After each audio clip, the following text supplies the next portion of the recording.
now has the scouting advantage. He says, once I get gold, you'll never beat me. He's a pretty strong opponent. I think he will get promoted to gold pretty quickly. So his build last game was kind of interesting. I didn't actually, if I was playing like in a tournament or something, I would kind of check that replay. I wasn't very good at scouting, and I really wonder if did he get a Robo too with his Templar, or did he go straight to Storm and then Robo after? We can talk about that afterwards. I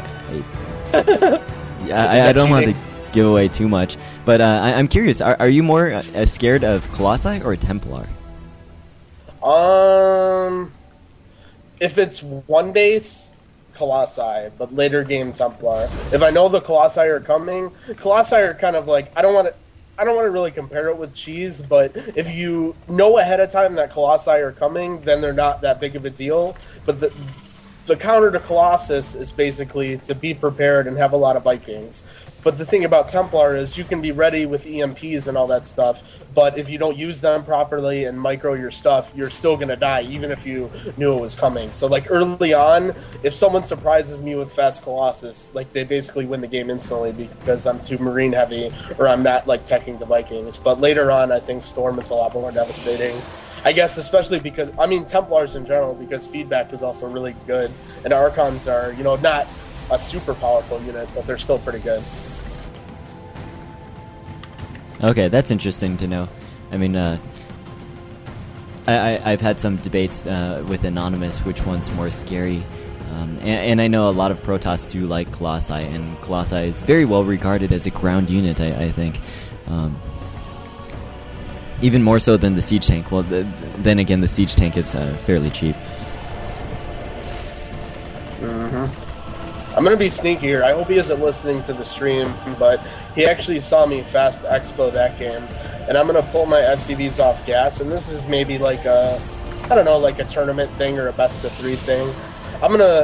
This is definitely a situation where I would normally fast Expo, and so I'm going to pull my SCVs off gas just for a little bit to let him see and start a reactor, and then I'm going to cancel it, and I'm going to build a bunker, still make it look like I'm in an Expo, but I am going to hide a starport in the NAT. I'm not sure where I'm going to put it. Actually, I might put it like above the watchtower-ish.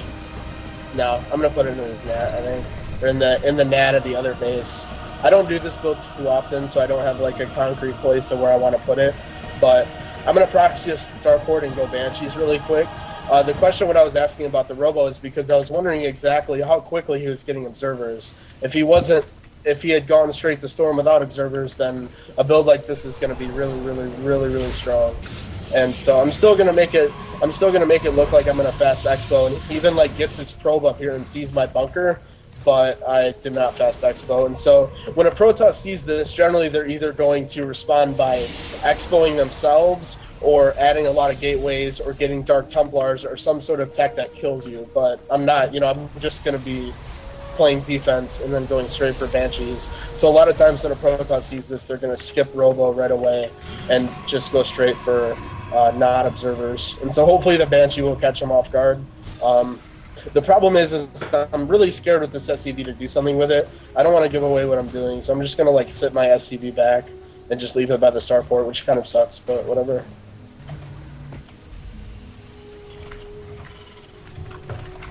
But yeah, I hope he isn't listening to the stream, because if he knows that I'm going Banshees, this strategy is not going to be very strong at all. I'm pretty sure that he turned off the stream before he played. Okay, cool. I mean, usually that's how you do it, and I mean, looking at how he plays in regards to when we talk, he definitely does not have information from the stream from the last game when we played.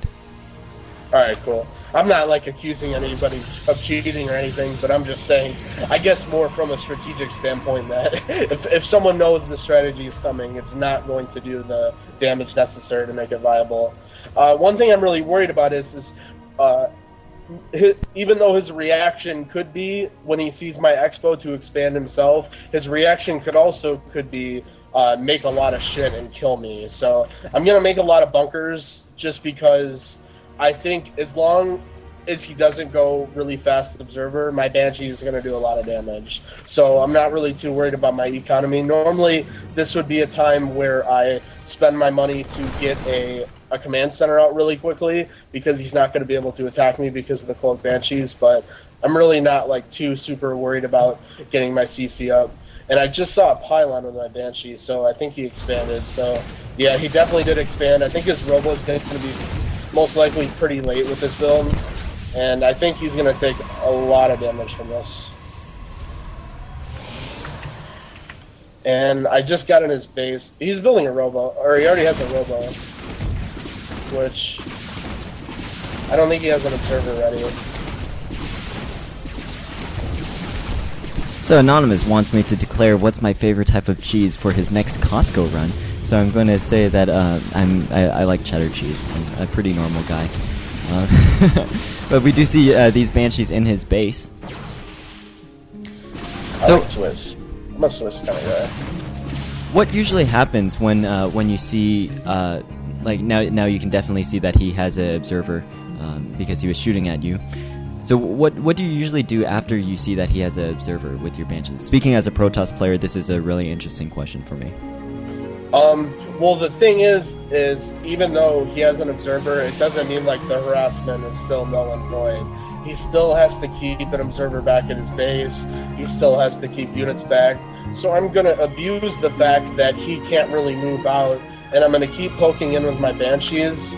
And so, you know, like right here, I can still do some damage, like I can still kill some probes. But also, because I know his units are just sitting there, I can just expo, I can put down engineering bay and armory. I can not worry about being attacked. I can get my upgrades rather than producing extra units. So more of like a passive route, and it's not necessarily something that a Protoss can just like abuse. Like if he knows that I'm doing this, it's not like he can just come and kill me because, you know, there's two Banshees sitting right by his base. He had an Observer following that, which is unfortunate, but the one with a lot of energy is still alive, which is pretty cool. So I'm actually a Protoss player that really likes going Stargate, even against Terran. And you know, I really like Phoenixes. They're a great unit, I feel. And I know how a lot of Protoss say that you can only do 2-gate Robo against Terran because, you know, because of the potential for Banshees or lots of Marauders, right? But so, what do you think about Phoenixes? See, Phoenixes offer a real problem because late game, they're okay, but they're not too great at harassment because obviously, like, they require a lot of micro to use and they only kill 1 or 2 SCVs at a time. Early game, they can be really, really effective, but if someone goes for a really, really heavy just infantry strategy, they're just going to kill you. I haven't really played too many guys. I definitely think that some Phoenix openings could be viable. But the thing is that when I see somebody going for like a 1-base Phoenix build, either I can expand and, you know, I'm not really taking so much economic damage, or I'm just going to kill them. And Phoenixes, while they're good at harassment, they're just not very good at, like, just defending a base, especially if, let's say, he's in my base picking up SCVs, picking up Marines, whatever, using up all of his Phoenix energy, and then when I come and attack him, he doesn't have any. he just saw my proxy Starport. But generally when I see people go for Phoenixes, my response is to kill them. And I think that's more of a consequence that there are not really too many people that use it, and people haven't pioneered enough like safe builds to open with them. I don't think they're not viable, but I don't really have too many problems with them as a Terran player. Yeah, I was actually watching Huck replay a while back, and apparently he did some 1-base Phoenix play. He had 1 Stargate, and then the rest of his money he actually spent on like sentries to basically block off his ramp until he got like 4 Phoenixes. I think the main problem with Phoenixes earlier in the game is that the Graviton Beam takes energy, and it's hard to build up energy, and when they only spawn with enough energy for 1 lift. It's like 50 energy. Mm-hmm.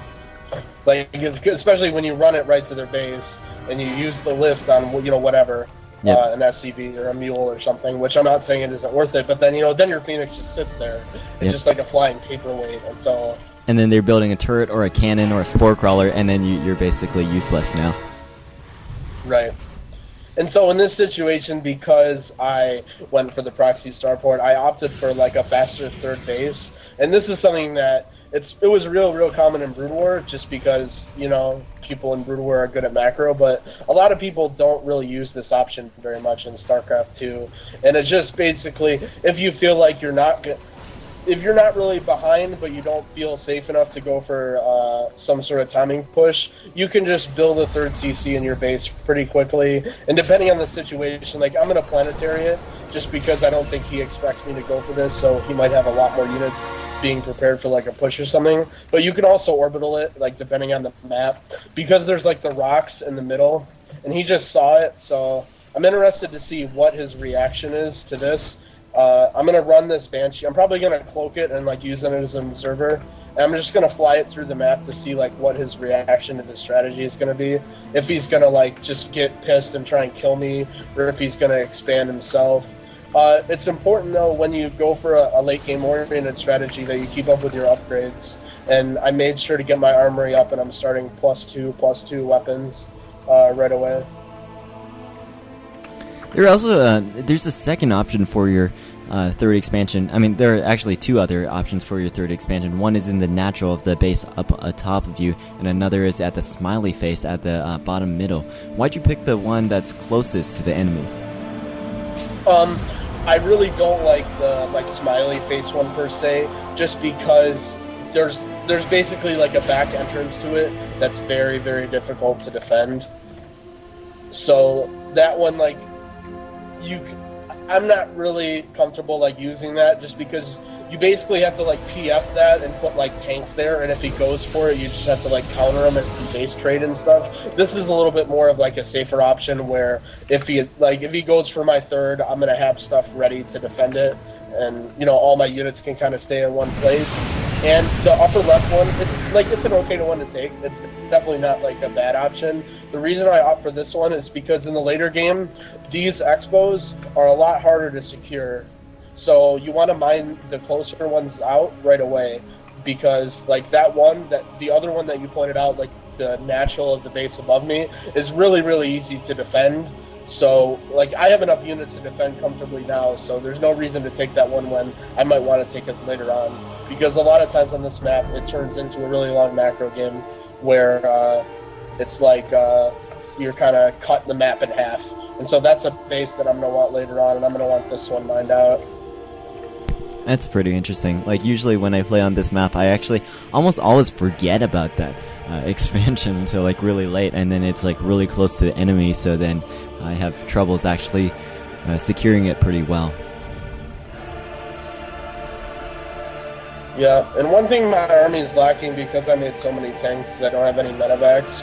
And this can be an issue, and you want to be careful of it. Like, I basically maxed out just about 200, and my army composition is, I mean, for lack of a better word, pretty shitty. Like, I don't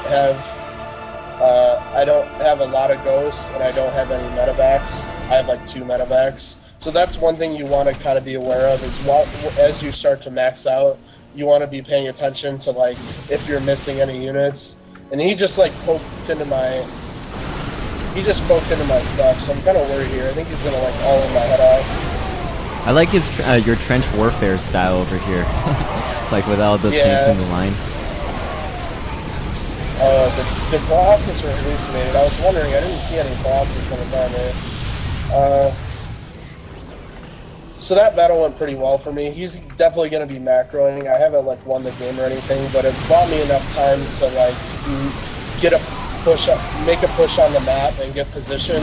Like where I was in a really defensive stance because I opted for my really fast third base. But because I won that engagement, I can now move up and I can kind of like take an area outside of his base and start making aggressive plays where I'm like cutting off his expo. When you play with tanks, general, the goal is to have a defensive stance, stay ahead in bases, and then once you win an engagement, you want to move up to a point where you can cut off where his gateways are and where his